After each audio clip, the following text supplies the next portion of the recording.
Hi hello నమస్తే అందరికీ నా పేరు నరేష్. ఇందిరమ్మ ఇండ్లు డబుల్ బెడ్రూమ్ ఇళ్లకు సంబంధించి ఈరోజు లేటెస్ట్ వార్త వచ్చింది. మార్చి 31లోగా అంటే ఈ నెలాఖరులోగా లక్ష ఇందిరమ్మ ఇండ్లు గృహప్రవేశాలు జరగబోతున్నాయని ఒక వార్త. డబుల్ బెడ్రూమ్ ఇళ్లకు సంబంధించి అర్హుల గల లబ్ధిదారులను ఈ నెలాఖరులోగా ఎంపిక పూర్తి చేయాలని అధికారులకు పొంగులేటి శ్రీనివాసరెడ్డి గారు ఆదేశాలు ఇవ్వడం జరిగిందనమాట. నిన్న సెక్రటేరియట్లో Ponguleti Srinivasa Reddy garu housing corporation MD V P Gautham సమీక్ష నిర్వహించారనమాట ఇందిరమ్మ ఇండ్ల డబుల్ బెడ్రూమ్ సంబంధించి. అయితే మొన్ననే మనకు వార్త వచ్చింది, ఉగాది నాటికి 15,000 డబుల్ బెడ్రూమ్లు పంపిణీ చేయాలని వార్త వచ్చింది. అయితే ఈ రోజు వార్త ఏమంటే స్థానికంగానే డబుల్ బెడ్రూమ్ ఇండ్లు అని వార్త. ఈ వార్తతో పూర్తిగా చూద్దాం. ఇన్ఫర్మేషన్ ఉంది, పూర్తిగా చూడండి.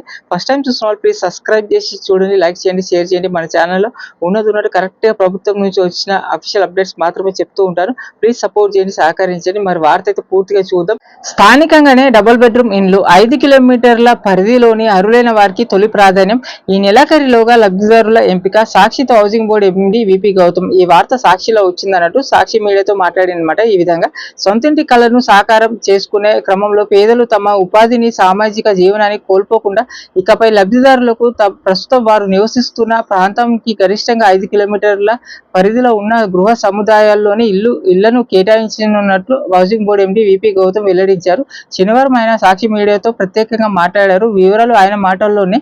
సాధారణంగా గృహ నిర్మాణ పథకాల కింద ఇళ్లను కేటాయించి లబ్ధిదారులను సుదూర ప్రాంతాలకు తరలించడం వల్ల వారి జీవనోపాధి దెబ్బతినే అవకాశం ఉంటుంది. ఈ సమస్య కోర్ అర్బన్ రీజియన్ ఎకానమీ పరిధిలో అధికంగా ఉన్నట్టు గుర్తించాము. గతంలో ఉన్నట్లు కాకుండా లబ్ధిదారులను దూర ప్రాంతాలకు తరలించే పరిస్థితిని కనిష్ట స్థాయికి తగ్గించేందుకు కొత్త మార్గదర్శకాలను జారీ చేశాం. లబ్ధిదారుల ఎంపికలో ఆయా గృహ సముదాయాలకు సమీపంలో నివాసం ఉన్న వారికి తొలి ప్రాధాన్యం ఇస్తున్నాం. జియోస్ నంబర్ 33 మార్గదర్శకాలకు అనుగుణంగా కోర్ పరిధిలో ఉన్న హైదరాబాద్, రంగారెడ్డి, మేడ్చల్, సంగారెడ్డి జిల్లాలో నిర్మాణాలు కొనసాగుతున్న సుమారు 25,619 గృహాలను యుద్ధ ప్రతిపాదికన లబ్ధిదారులకు కేటాయించాలని జిల్లా కలెక్టర్లను ప్రభుత్వం ఆదేశించింది. ఈ నెల చివరి నాటికి లబ్ధిదారుల ఎంపికను పూర్తి చేసి ఇళ్లను కేటాయింపుల ప్రక్రియను పూర్తి చేస్తాము.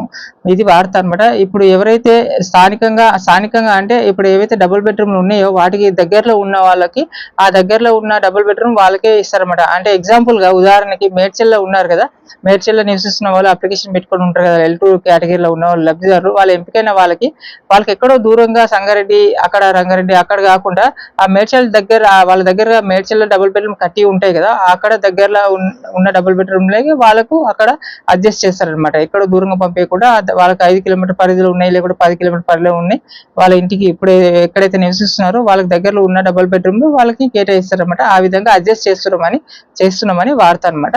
మరి ఇంతవరకే ఈ వీడియోలో వార్త. మరో వీడియోతో మళ్ళీ కలుస్తాను. డబుల్ బెడ్రూమ్ ఇండ్లపైన, ఇందిరమ్మ ఇండ్లపైన, మరి ఇన్ని సంక్షేమ పథకాలపైన, రాజకీయాలపైన వార్తలు వస్తుంటే మా ఛానల్లో మరో అప్డేట్తోని మళ్ళీ కలుస్తాను.